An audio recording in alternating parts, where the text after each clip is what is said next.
வள்ளலாராக இருந்த ஐயா சு மணிவண்ணன் அவர்களே, மதிப்புக்குரிய அண்ணன் அவர்களை மேடைக்கு அழைக்கிறோம். எங்களுடைய செயலாளர், தேர்தலுடைய செயலாளர் இருங்க, ஒரு ஆள் இருக்கணும், வாங்க.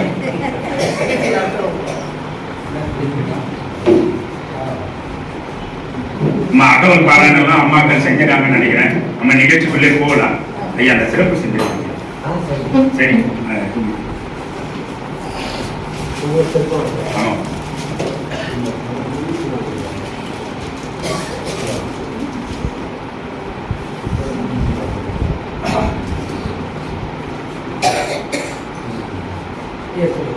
சன்மார்க்க தென்றல் திருமதி முடியரசி அசோகன் அவர்களுக்கு நூல் ஆசிரியர் அவர்கள் சிறப்பு செய்தார்கள்.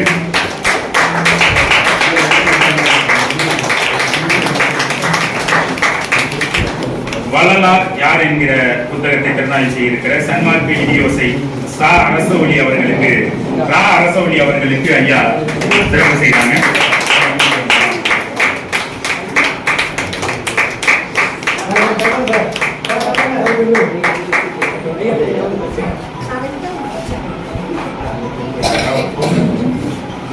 ஐயா முன்னாடி வந்துட்டீங்களா? அப்படி பண்ணா ஃப்ரண்ட்ல வந்துருங்க.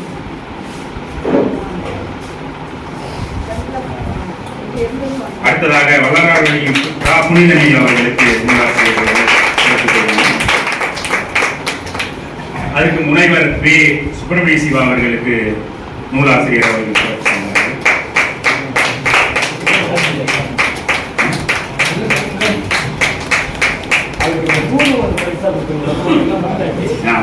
அதோட சுப்பிரமணிய சிவா அவர்களுக்கு ஐயா எழுதிய அந்த 5 நூல்களும் சிறப்பாக இருக்கிறாங்க.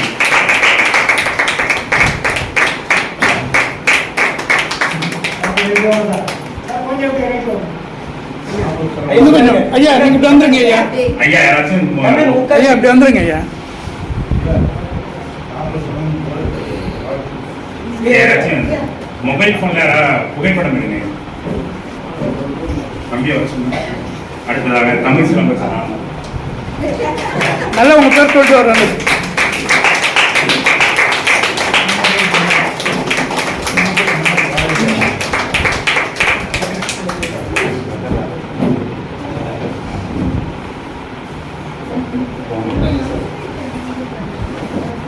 தனிப்பெரும் கருணை ஆவணப்படத்தில் வள்ளலார் வேடம் அணிந்த எங்களுடைய செயலாளர் சோமணியன் சிறப்பு செய்கிறார்.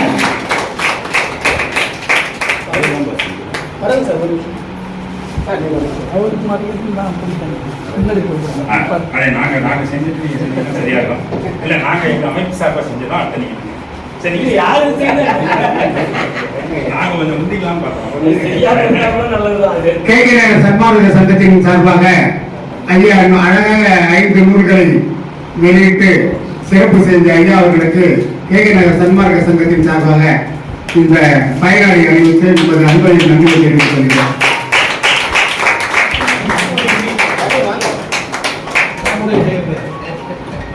வாங்க வாங்க எல்லாரும் வாங்க. பாபு வாங்க சார். வராது வாங்க. தலைவர் வாங்க.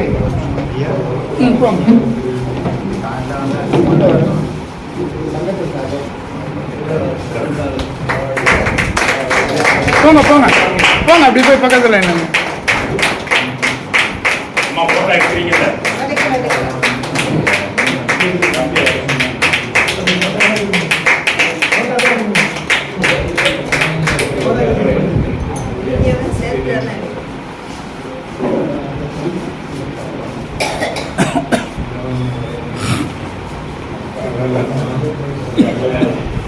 என்னுடைய பழைய நண்பர் ஐயாவோட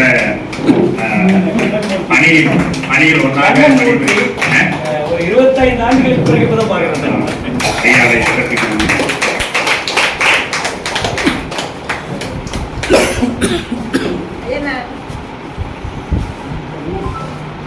நூலாசிரியர் அவர்களை, மதிப்புக்குரிய எங்களுடைய சென்னடிப்பா கண்டமணி அவர்களுக்கு எங்களுடைய எழுதுகள் அமைப்பு சார்பாக எங்களுடைய செயலாளர் சோம்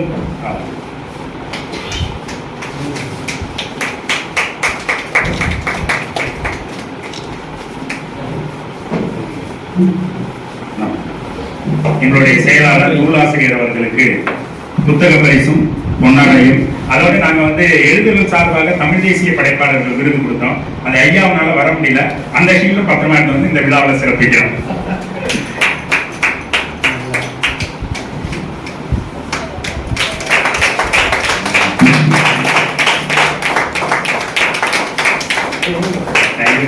அண்ணா அண்ணா இருக்கு, அந்த ஷீல்டு கவர் எடுத்துருங்க.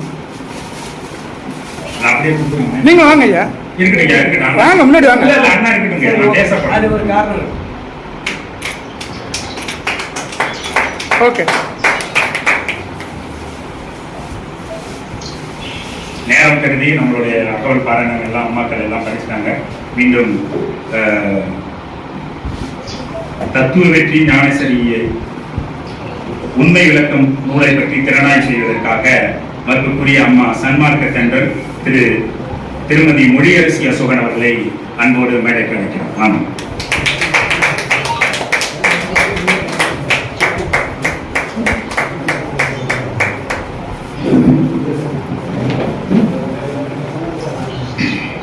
அருட்பெரும் ஜோதி அருட்பெரும் ஜோதி தனிப்பெரும் கருணை அருட்பெரும் ஜோதி திருவருட் பிரகாச விழலா திவ்ய திருவடிகளே சரணம்.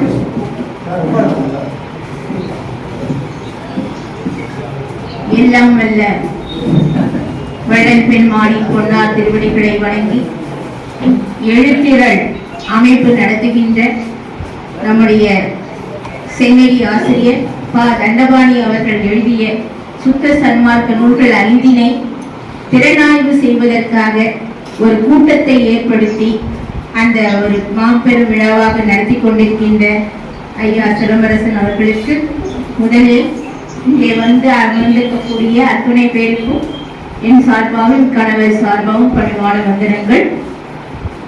சென்னேரி ஐயா அவர்கள் திரு அருட்பா ஆய்வாளர். மிகச் சிறப்பாக அவர், அதாவது தேனி எப்படி ஓயாமல் உழைத்துக் கொண்டே இருக்கின்றதோ அதே போல ஓடி ஓடி சன்மார்க்கத்திற்கு என்று உழைத்துக் கொண்டே இருப்பவர்.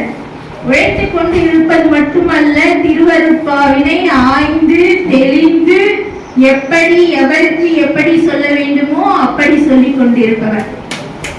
தத்துவ வெற்றி ஞானசரியை எனக்கு கொடுத்திருக்கின்ற ஒரு நூல். ஏன்னா வள்ளல் பெருமானவர்கள் தத்துவ வெற்றி என்று 20 பாசுரங்களை நமக்கு கொடுத்திருக்கின்றார்கள். நாம் 4 ஒழுக்கங்களை பெருமானவர்கள் நமக்கு கொடுத்திருக்கின்றார்கள். இந்திரிய ஒழுக்கம், கரண ஒழுக்கம், ஜீவ ஒழுக்கம், ஆன்ம ஒழுக்கம். இதை கைப்பற்றினோம் என்று சொன்னால் 4 புருஷார்த்தங்கள் நமக்கு கிடைக்கும். ஏம சித்தி, சாகா கல்வி, தத்துவ நிகிரகம் செய்தல், கடவுள் நிலை அறிந்து அம்மையமாதல்.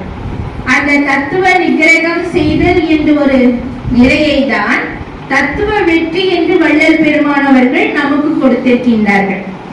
நமது உடலானது ஐயா ரொம்ப அழகாக தெளிவாக எப்படி அந்த வாழைப்பழத்தை உரிச்சு கொடுக்கணுமோ ஈஸியா சாப்பிடலாம் இல்லைங்களா, அது போல அந்த தத்துவ வெற்றி நல்ல ஈஸியா ரொம்ப அழகாக நமக்கு கொடுத்திருக்காங்க. நமது உடலானது தத்துவங்களாகவே ஆகி அந்த தத்துவங்கள்லாம் எப்படி நம்மை இழுத்து அலைக்கழிக்கின்றதோ அது போல அந்த தத்துவங்கள் சார்பாகவே நம்ம போயிடும். அந்த தத்துவங்களின் சார்பாக போவதனால் கடைசியில் நமக்கு என்ன மிஞ்சுகின்றது என்று சொன்னால் மரணத்திற்கு சென்று விடுகின்றோம். இறந்து இறந்து இழைத்ததெல்லாம் போதும் இந்த உடம்பேன்னு பெருமான் சொன்னார். அந்த மரணத்துக்கு கொண்டு அந்த தத்துவங்கள் நம்மை இழுத்து அலைக்கழித்து கொண்டு இருக்கின்றன.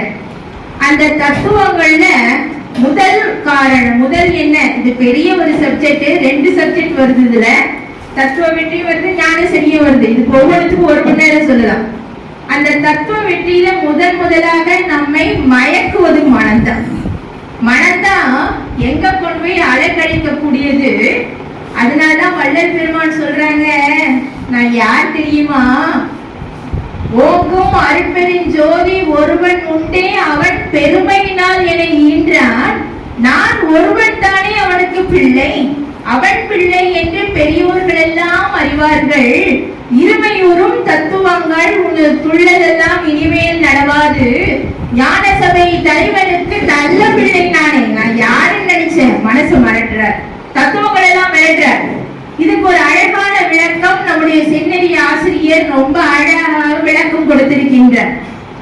அந்த மனசை வந்து பெருமான் விரட்டுறாங்க. மனமெனும் பேய் குரங்கு மடப்பயலே, நீ மற்றவர்களை போல் நினைத்து என்னை மறுத்தார். நம் மயக்காதையா, ஏன்னா உன்னுடைய ஜம்மதான் என்கிட்ட செல்லாது. அப்படி நீ நானும் நட்பு பாராட்டி நல்லபடியா இருந்தா நான் சொல்றது நீ கேளு. எவ்வளவு அழகா எழுதியிருக்காரு பாருங்க. நான் சொல்றது நீ கேளு, ஆனா என்னுடைய சொல்படி நீ கேட்கவில்லை என்று சொன்னால் உலகமெல்லாம் சிரிக்க உன்னை பேரோடு அறுத்திடுவேன் அப்படின்னு சொல்ல. உலகெல்லாம் சிரிக்க உன்னையே அடைக்கிடுவேன். யாருன்னு நீ இங்கிருந்தாய்? யார் தெரியுமா? உன்னுடைய துள்ளெல்லாம் என்கிட்ட நடக்காது. ஞான சபை தலைவனுக்கு நல்ல பிள்ளை நான் அப்படின்னு சொல்லி ரொம்ப அழகாக அந்த திறன் ஆய்வு, அந்த பாடலுக்கு நல்ல அழகாக பெறும் ஐயா அவர்கள் கொடுத்திருக்கின்றார்கள். அதே மனசுதான் என்ன பண்ணுது அப்படின்னு சொன்னா பல முகங்கள் கொண்டது. ஒரு முகம் கிடையாது, பல முகங்கள் கொண்டது. யாரை எப்படி கவுக்கணுமோ அப்படி கவுத்துரும். எந்த நேரத்துல எந்த முகத்தை காட்டணுமோ அந்த முகத்தை காட்டி எப்படி பண்ணும்? ஒருத்தங்க மனசு வச்சுடுச்சுனாக்கா அவரை எப்படி கவுக்கணுமோ அப்படி கவுத்துரும். அதனாலதான் பெருமான் பாக்குறாங்க, உன்னை நான் அடக்க முடியாது. நீ என்ன தெரியுமா?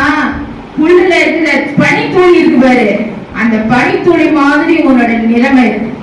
என்கிட்ட எதுவும் வச்சுக்காத. நான் என்ன தெரியுமா? ஞான சபை தனி தலைவனுக்கு பிள்ளை நானே சொல்ற. அதே மனசுதான் என்ன தெரியுமா பண்ணும்? விரிஞ்சு விரிஞ்சு போ.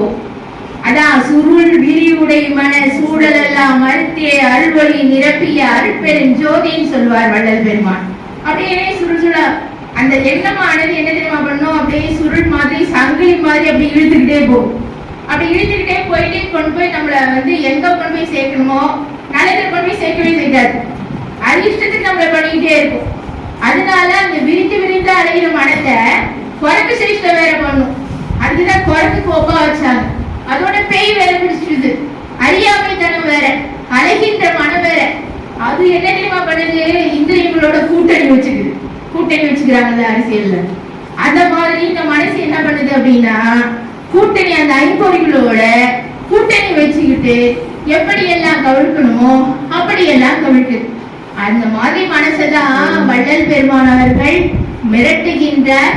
ஒண்ணு, நீ என்னுடைய துள்ளல் எல்லாம் என்னிடம் நடவாதுன்னு சொல்லி ரொம்ப அழகாக ஒவ்வொரு நேரம் என்னை கறி சுருக்கமாக சொல்லிக் கொண்டே வருகின்றேன். அவ்வளவு அழகாக ஒவ்வொரு பாடலையும் எடுத்துக்கொண்டு அவ்வளவு நிறைய வந்து ஐயா அவர்கள் ஆசிரியர் அவர்கள் நல்ல ஆய்வு பண்ணியிருக்காங்க, நல்ல விளக்கம் கொடுத்திருக்காங்க. அதை நீங்க வாங்கி படிச்சீங்கன்னா மனசை எப்படி வெல்றது, ஐயா எப்படி வென்றிருக்காங்க அப்படின்னா உங்க எல்லாருக்குமே தெரியும். ரொம்ப ஆய்வு நல்லா அழகா பண்ணியிருக்காங்க. அடுத்த நிலையில வந்து மனம் வந்து அந்த கரணங்கள் சொல்றோம் இல்லைங்களா? மனசு நினைக்குது, புத்தி விசாரிக்குது, சித்தம் தீர்மானிக்குது, அகங்காரம் செயல்படுது. சித்தம் வந்து என்ன பண்ணுது? மோசடி பயலைன்னு சொல்வார். மனம் என பேய் குரங்கு மனப்பெயல் என்பார். அடுத்தது விரிந்த மனம் என்று விளையாட்டு பெயர் என்பார். பன்முகம் கொண்ட பரியாச பெயரே அப்படிம்பார். அது போல பராய் முரட்டு பெயரே அப்படின்னு சொல்வார். இந்த நிலையெல்லாம் வந்து ஐயா அவர்கள் சொல்லிக்கொண்டே வருகின்றார்கள். அடுத்த நிலையில என்ன? சித்தம் வந்து மோசம் பண்ணும். சித்தம் என்ன பண்ணுது? புத்தி என்ன பண்ணுது? விசாரிக்குது. அது விசாரிச்சே கெட்டு போகுது. அதுக்கும் பெருமான் வந்து அடக்குறாங்க. அந்த நிலையை ஆய்வு பண்ணி ரொம்ப அழகாக சொல்லி இருக்கின்றார்கள். சித்தம் வந்து தீர்மானிக்குது. மோசம், எல்லா மோசடிக்கு காரணம் என்ன தெரியுங்களா? நம்ம தீர்மானிக்குது பாருங்க சித்தம், அதுதான் காரணம். அதை என்ன பண்றாரு? நீ தெரிந்து தெரிந்து சித்திரம் போல் அசையாது இருன்னு சொல்லி சித்தத்தை சொல்ற. அடுத்தது அகங்காரம், மனவாதி பெயர் என்பர். அது என்ன தெரியுமா? அகங்காரம் வந்துருச்சு அப்படின்னு சொன்னாக்கா தான் குடிச்ச முயலுக்கு மூளைக்கார், நான் சொல்றதுதான் கரெக்ட் அப்படின்னு சொல்லி அந்த காரியத்துக்கு எப்படி வாதம் பண்ணணுமோ அப்படி வாதம் பண்ணி பண்ணி பண்ணி அந்த நிலையை சரின்னு சொல்ற வரைக்கும் விடாது. அகங்காரம் வந்துடுச்சுனாக்கா அந்த அகங்காரம் வந்தத பெருமான் எப்படி அடக்குறாங்க? உன்னுடைய அதுல 3 இடம் வரும். செகங்கான, இகங்கான, சுகங்கான 3 இடத்துல வரும். அந்த அகங்காரம் என்னும் அடவாதி பயலே அடுக்கடுக்காய் எடுக்கின்றாய், எடுத்து முடிக்கின்றாய், செகங்கான தலைக்கால் தெரியாது அலைந்து திரிகின்றாய்ன்னு சொல்லுவாங்க. செகங்கான அப்படின்னு சொல்லும்போது அதுல 3 உலகம் ஐயா எழுதியிருக்காங்க. என்ன செகங்கான அப்படின்னு சொல்லும்போது முதல்ல இந்த உலகத்துல இருக்கிறத நீ பாரு, அடுத்தது இகங்கான அப்படின்னு சொல்லும்போது நீ ஆன்மாவை பாரு, அடுத்தது சுகங்கான அப்படின்னு சொல்லுகின்ற பொழுது பேரின்ப பெருவாழ்வை பாருன்னு சொல்லி அகங்காரத்தை வச்சுக்காத, இந்த அகங்காரம் என்பது ஒழிக்கப்பட வேண்டியதுன்னு சொல்லி அழகாக ஆய்வு பண்ணி இருக்கின்றன. இந்த அகங்காரம் வந்துடுச்சுன்னா நமக்கு என்ன தலைகால் புரியுதா? அதான் ஐயா சொல்றாங்க, தலைகால் புரியாம ஒரு ஆடிட்டு இருக்கியே, அலைஞ்சு திருந்திக்கிட்டு இருக்கியே, உன்னுடைய ஜம்மதான் என்கிட்ட நடக்கவே நடக்காது, நீ என்னை யாருன்னு நினைச்சிட்டு இருக்க, எல்லாம் வல்ல தலைவனுக்கு இனிய பிள்ளை நானேன்னு சொல்லி அந்த அகங்காரத்தை அடக்குற. அடுத்து இது வரைக்கும் ஆண் பயலே பயலேன்னு சொல்லிட்டு இருந்தார். அடுத்தது என்ன தெரியுமா வருது? பெண்பால் வருது, மாயை வருகின்றது, மாமாயை வருகின்றது. அடுத்தது மான் என்ற ஜெகச்சால சிரிக்கும்பர். எப்படி திட்டுறார்? அதாவது மான் என்ற ஜெகச்சால சிரிக்கும்பர், மாயை எனும் வஞ்சகி அப்படின்னு சொல்லுவார், மாமாயி என்ற படுத்திட்டு சிரிக்கும்பர். எப்படி எல்லாம் திட்டுறாரு? அப்ப படுத்திட்டு சிரிக்கும்பர், பேசும்பர் திரோதாயி என்ற பெண் மடவாய்பர், பெருமாளி என்ற பெண் பிள்ளை என்பர். இந்த இத்தனையும் சேர்த்து என்ன பண்ணுது? ஒரு மனுஷனை இந்த தத்துவங்கள் எல்லாம் ஆணவம், கண்மம், மாயை, மாமாயை, துரோதாயி இதெல்லாம் என்ன பண்ணுது அப்படின்னு சொன்னா ஒரு ஆளை எப்படி கவிழ்க்கணுமோ, எப்படி அதல பாதாளத்துல படுகுழியில தள்ளணுமோ அந்த மாதிரி தள்ளுது. அதுக்கு தத்துவங்கள் சார்பாக நாம் செல்லாமல் இறை வழியாக மடை திருப்பி இறை வழி சார்ந்தோம் என்று சொன்னால் நாம் நினைப்பது கைகூடல். ஒவ்வொரு பாடலும் என்ன தெரியுமா பண்ணுவாங்க? கடைசியில 2 வரை உழவு சொல்லியிருப்பாங்க, எப்படி அந்த தத்துவத்தை அடக்கிறது அப்படின்னு சொல்லியிருப்பாங்க. இந்த மாயை எல்லாம் வஞ்சகம் பண்ணும், அந்த மாயை மாமா எல்லாம் என்ன தெரியுமா பண்ணும்? அதோட ஃப்ரெண்ட்ஸ் கூடவே என்னென்ன இருக்குதோ பரிசன வகை தொகையரோட நீ போம்பர், அவருடைய சாயம் பெண் இனத்தாரோட போம்பர். அந்த மாதிரி இந்த தத்துவத்தை எல்லாம் விரட்டுறார். அடுத்தது ஆணவம் வருது. உன்னை கண்டுபிடிக்கிறதுக்கு இத்தனை நாள் ஆச்சு, உன்னை துரத்துறதுக்கு இத்தனை நாள் ஆச்சு, உன்னுடைய சுற்றத்தோட போய் சேருங்க. நான் யார் தெரியுமா? நீ என்கிட்ட கொன்று வைப்பேன், உன்னை நீ என்னை விட்டு ஏகல போல அப்படின்னு சொன்னா உன்னை என்ன பண்ணுவேன்? கொன்று வைப்பேன்னு சொல்லுவார். உன்னுடைய பொத்திய சுற்றத்தினோட போய் சேரும்பார்.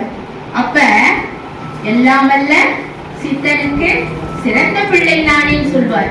ஒவ்வொரு இடத்துலயும் அருள் அமுது உண்டு, அருள் நிலை நின்ற அமர்ந்த பிள்ளை நானேம்பார். இதெல்லாம் சொல்ற தைரியம் எப்படி வந்தது? இறைவனுக்கு பிள்ளையாக இருந்ததனால். நான் அவனுடைய பிள்ளை, அவன் என பெருமையினால் ஈன்றான், அதனால இந்த அவனோட பிள்ளை இந்த உலகெல்லாம் அறியும் சொல்லி அவர் தத்துவத்தை விரட்டுறார். அடுத்த நிலை என்ன தெரியுங்களா? தூக்கம் வரும். தூக்கம் தானே ஒருத்தரை பாடாப்படுத்துது. தூக்கம் வந்துடும். இப்ப சொற்பொழி கேட்டாங்கன்னா இந்த என்னமா தத்துவத்தை பேசுதேன்னு சொல்லி கொஞ்சம் தூக்கம் தான் வரும் எல்லாரும். அந்த தத்துவத்தை பேசும்போது அவர் அப்படிதானே எல்லாத்தையும் விரட்டுறாரு இல்லைங்களா? தூக்கம் வரும், அந்த தூக்கத்தை பார்த்து விரட்டுறார்.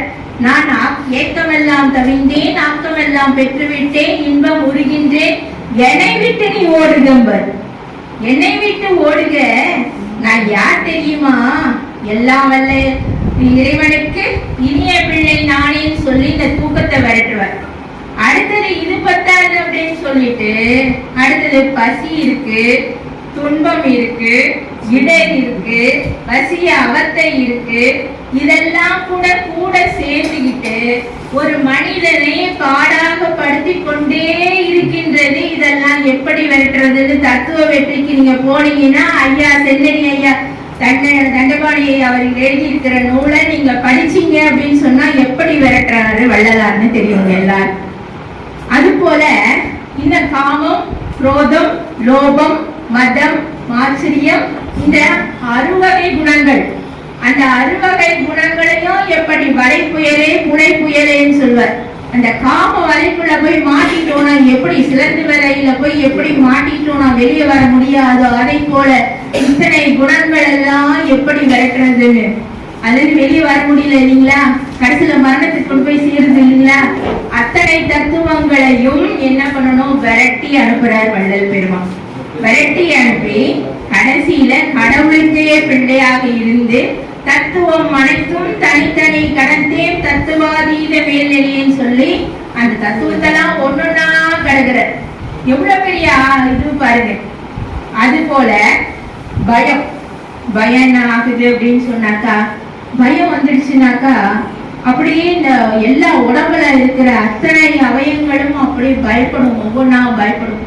அந்த பயத்தை கூட பெருமான் என்ன சொல்றாங்க அப்படின்னு சொன்னா அழகா விளக்கம் எழுதியிருக்காங்க. அந்த பயம் வந்துடுச்சு அப்படின்னு சொன்னாக்கா பெருமான் அப்படி சொல்ற, இந்த பாரு பனிக்கடலில் நீ பயந்து ஓடிடு, உனக்கு நீ என்கிட்ட வந்த அப்படின்னு சொன்னா உன்னுடைய தலைக்கு தீம்பு வரும், தலை மட்டும் உன்னுடைய சுற்றமெல்லாம் இறக்கும், உன்னுடைய உள் உடம்பு ஒழியும் அப்படின்னு சொல்லி பயத்தையே விரட்டுற. பயத்தையே விரட்டி மனம் முதல் மரணம் வரை அத்துணை தத்துவங்களையும் வென்றவர் நம்முடைய வள்ளல் பெருமான். நம்முடைய மனசு நம்மளால அடக்க முடியுதுங்களா? இல்ல, இங்க இருந்தா கூட மனசு வேற எங்கேயோ இருக்கும். அத்துணை தத்துவங்களை நம்மள வச்சுக்கிட்டே இருக்கும். அத்துணை தத்துவங்களை விரட்டுறது எவ்வளவு பெரிய காரி தெரியுங்களா? பெருமான் எப்படி விரட்டுறாரு பாருங்க, பயத்தை விரட்டுறார். அடுத்தது மரணம், கடைசி தத்துவம் மனம் முதல் மரணம் வரை அத்தனை தத்துவங்களை வென்றவர் நம்முடைய வள்ளல் பெருமான். மரணம் என்னும் மாபாவி திருட்டு பெயர் என்பர். எப்படி?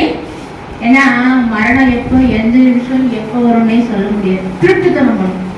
கொஞ்சம் அப்படியே கண் அசந்தோம் அப்படின்னு வச்சுக்கோங்களேன், அவ்வளவுதான் நமக்கு போயிடும். ராத்திரி படுப்போம், காலை எழுந்திருப்போம்னு என்ன நிச்சயம்? இப்ப இன்று நின்றவர் நாளை நின்றிலரை, ஓடுகின்றவன் அவன் பின்னே ஓடுகின்றன ஒவ்வொரு நாளாய், எல்லாம் ஓடி போகுது. அந்த மரணம் எப்ப வருது ஏது வருதுன்னு நமக்கு தெரியவே இல்லை. அதுவும் அஜாக்கிரதையினால்தான் வருதுன்னுங்கிறார் வள்ளல் பெருமான். அந்த அஜாக்கிரதை கூடாது அப்படின்னு சொல்லிட்டு நீ என்ன பண்ணு, அந்த மரணத்தையே விரட்ட. வையகமும் வானகமும் மற்ற எல்லா உலகங்களையும் கடந்து பசேர நீ ஒழிந்துடுக. அதுவும் எங்க போய் ஒழிந்து தெரியுமா? பேரு இருட்டு நிலம் தான். அதே இருளான நிலம் இருக்கு பாருங்க, அத்தனை இருட்டு நிலத்தெல்லாம் தாண்டி போய் இன்னும் என்னென்ன இருட்டு இருக்குதோ அத்தனை உலகங்களையும் தாண்டி போய் பசையற ஒழிந்திருக்க. நீ இருந்திட்டால் என்ன தெரியுமா பண்ணுவேன், உன்னை அப்படியே ரத்த காயம் வரா மாதிரி உன்னை வெட்டி சாய்ச்சிடுவேன்னு சொல்லி அந்த மரணத்தையே வென்று இன்றும் வாழ்ந்து கொண்டிருக்கின்றார் வள்ளல் பெருமான். ஊழிதோர் ஊழி உழப்புறாத ஓங்கி என்றும் வாழ்ந்து கொண்டிருக்கின்ற ஒரு மாபெரும் ஞானி யாருன்னு கேட்டா மரணத்தை யாராச்சும் வெல்ல முடியுமா? நம்ம ஒவ்வொரு தோன்றியது மறையும் பிறந்தது இறக்கும் அப்படின்னு தான் சொல்லியிருக்காங்க. அது ஒரு இதுவா போச்சு. தோற்றம் உண்டே மறைவு உண்டே அப்படின்னு சொல்லிட்டு இருக்கோம். ஆனால் பிறந்தா இறக்கக்கூடாது. அந்த பிறவாமை வேண்டும், அதற்கு என்ன செய்ய வேண்டும் என்று இரவாமல் இருத்தல் வேண்டும் சொல்லி அத்துணை தத்துவங்களையும் வள்ளல் பெருமானவர்கள் ஒன்று ஒன்றாக விரட்டி விரட்டி விரட்டி தத்துவங்களின் சார்பாக நில்லாமல், மாயைக்கு உட்படாமல், ஆணவத்திற்கு உட்படாமல் எல்லாவற்றையும் கடந்து இந்த கண்மம் ஒண்ணு இருக்கு பாருங்க.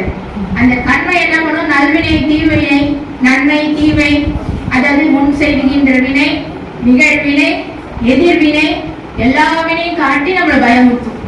நம்ம நினைச்சுப்போம் ஏதாச்சும் ஒண்ணு வந்ததுன்னா போன பிறவியில் செய்த பாவம் போல இருக்குன்னா இந்த பிறவில அனுபவிக்கிறேன் அப்படின்னு சொல்லுவோம் இல்லைங்களா? அந்த கண்மை வேலை படுத்துற பாடு நமக்கு தாங்க. அதையும் வள்ளல் பெருமான் விரட்டி அனுப்புறாங்க.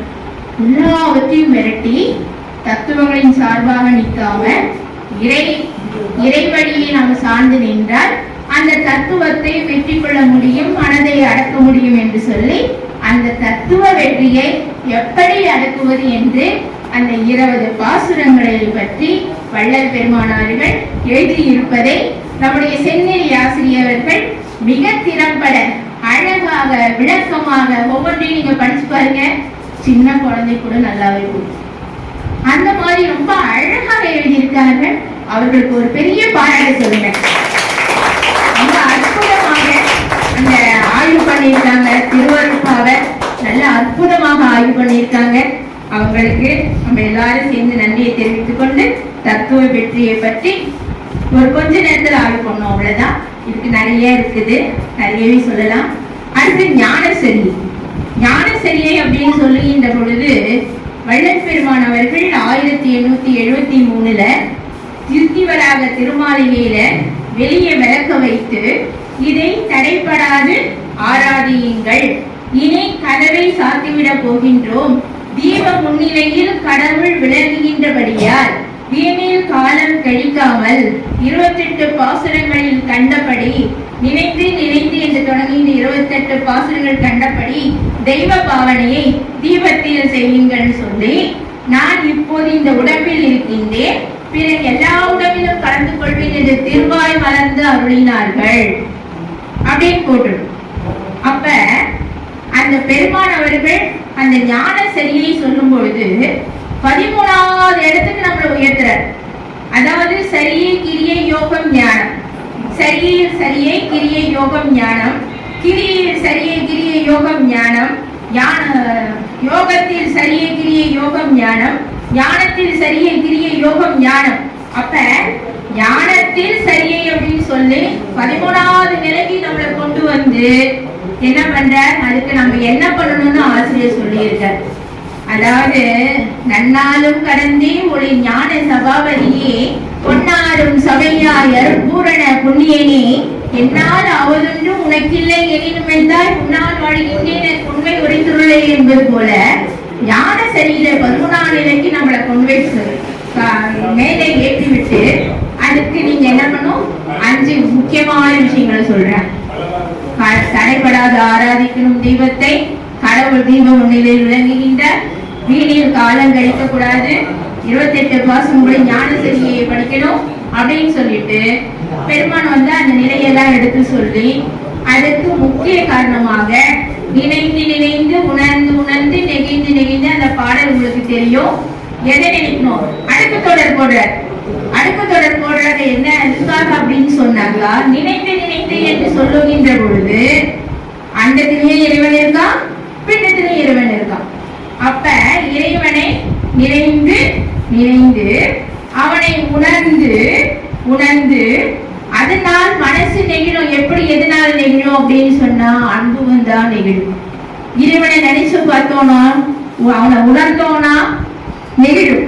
நெகிழ்ந்து நெகிழ்ந்து அன்பே நிறைந்து நிறைந்து அன்பினால நிறைந்து நிறைந்து ஊற்றையும் கண்ணீர். அதனால் அந்த அன்பு வரும் பொழுது கண்ணில் தண்ணி ஆட்டோமேட்டிக்கா தானா வருங்க.